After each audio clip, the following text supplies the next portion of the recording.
बिस्मिल्लाहिर्रहमानिर्रहीम।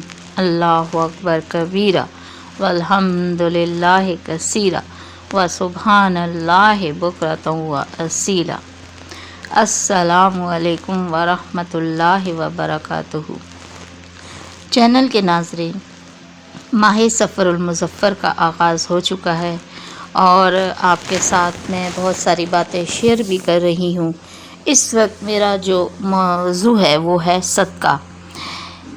एक हदीस शरीफ का मफ़हूम यह है कि आप सल्लल्लाहु अलैहि वसल्लम ने कसम खाई है कि सदक़े से माल कम नहीं होता।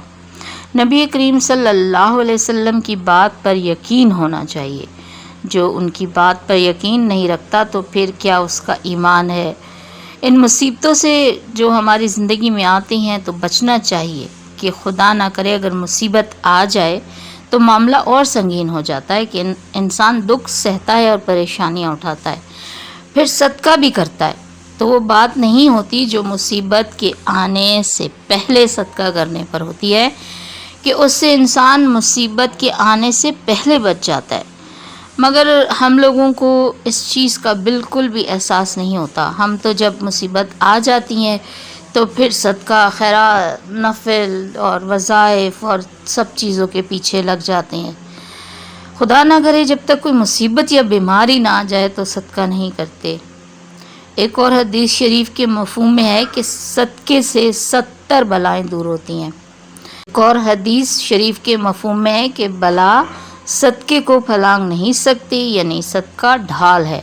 और बहुत सी हदीसें सदक़े के फ़ज़ाइल में मिल जाएंगी। और सदका करने के बाद अगर कोई मुसीबत आ जाए तो उसको कम समझे, ना कि अस्तग़फ़िरुल्लाह हदीस शरीफ के मफ़हूम को झूठा ख्याल करे।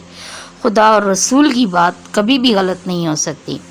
मसलन अगर किसी ने किसी दिन सदका किया और उसे उस दिन कोई चोट लग जाए तो दिल में ये ना सोचे कि मैंने आज सदका भी किया और मुझे चोट भी लग गई, बल्कि ये सोचे कि अगर मैं सदका ना करता तो हो सकता था मुझे ज़्यादा चोटें लगती और मुझे ज़्यादा नुकसान होता।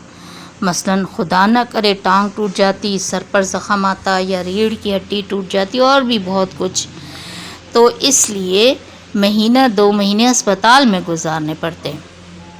तो खुदा का शुक्र है कि सदक़े की वजह से ये मुसीबत कम हो गई।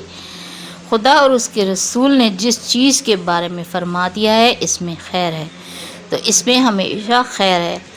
उसमें वसवसे करने से ईमान जाने का डर है, लिहाजा वसवसे ना करें कि नबी करीम सल्लल्लाहु अलैहि वसल्लम रहमतुल आलमीन हैं कि उनकी बातों पर अमल करके मुसीबत से बचना चाहिए। हदीस शरीफ के मफ़हूम में है कि अगर तू बख़ील है और फ़क़र से डरता है, यानी कि फ़ाक़े से डरता है, तो फिर भी सदका दे जितना तू दे सकता है। शैतान इंसान को वसवसे में डालता है कि सदका करने से तेरा माल कम हो जाएगा। हालांकि फिल हकीकत ऐसा नहीं है, बल्कि उससे खुदा की ख़ास रहमत होती है। नागहानी मुसीबतें टलती हैं, बीमारियां दूर होती हैं। और खुदा ना करे अगर इंसान को नागहानी मुसीबत आ जाए तो फिर वो बेहिसाब खर्च भी कर देता है। जब इन बातों को सोचेगा तो फिर शैतान दिल में वसवसे नहीं डाल सकेगा कि सदक़े से माल कम नहीं होता। अब सफ़रुल मुज़फ़्फ़र का महीना है और बहुत सारे लोग इसमें सदका बहुत ज़्यादा निकालते हैं। ऐसा है कि ठीक है, सदका निकालना हर महीने ही चाहिए, बल्कि जितनी गुंजाइश हो उतना सदका रोज़ाना निकाल सकते हैं तो निकालना चाहिए, बग़ैर किसी इस शगुन लिए कि ये महीना सफ़र का है, इसमें बलाएँ आती हैं, इसमें आफ़तें आती हैं तो हम सदका निकालें। ऐसा नहीं सोचना चाहिए, बल्कि सदका निकालने की नीयत नबी करीम सल्लल्लाहु अलैहि वसल्लम की हदीस के मुताबिक होनी चाहिए। अपनी नीयत अच्छी रखें, अच्छी नीयत से सदका दें। अल्लाह ताला वैसे ही आपकी तमाम बलाओं और मुसीबतों को हर महीने दूर फरमाएगा। सिर्फ सफ़रुल मुज़फ़्फ़र की ही बात नहीं होती है। सारा साल हस्बे हाल तौफीक सदका करते रहना चाहिए ताकि इससे बहुत सी मुश्किलें आसान होती रहें। और अजर व सवाब का मामला तो अलहदा है, जिसका अजर दुनिया और आखिरत दोनों में है, लेकिन सदक़े को दिल से रग़बत से करें ताकि ख़ास फ़ायदा हो। صدقے کو اس نیت سے کریں کہ اپنی جان و مال، آل و اولاد کی اللہ تعالیٰ ہر طرح سے حفاظت کرے اور کسی آزمائش میں نہ ڈالے۔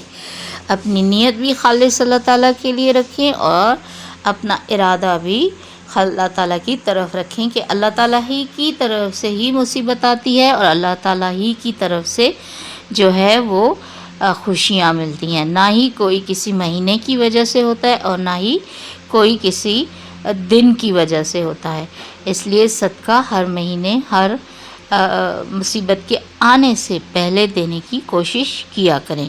صدقے کا معاملہ جو ہے وہ احادیث کی روشنی میں دیکھ کر کرنا چاہیے، نہ کہ جو بدعت اور شگون کو دیکھ کر کرنا چاہیے کہ یہ دن، یہ رات، یہ مہینہ ایسا ہے تو ہمیں صدقہ کرنا چاہیے۔ صدقہ ہر حال میں ہی قبول ہوتا ہے اور نیت اور اخلاص سے دیا ہوا صدقہ دونوں جہاں میں ہی کام آتا ہے۔ تو دوسروں کو یہ ویڈیو ضرور شیئر کیجئے تاکہ صدقہ دینے کی ترغیب ہو اور اللہ اور اس کے رسول کے حکم کا جو ہے وہ اس پر عمل ہو سکے۔ تو اللہ تعالیٰ آپ کو بھی صدقہ کرنے کی توفیق عطا فرمائے اور مجھے بھی، اور ہم لوگوں کو دین و دنیا دونوں کی آزمائشوں سے اللہ تعالیٰ ہر لمحہ محفوظ فرمائے۔ آمین ثم آمین یا رب العالمین۔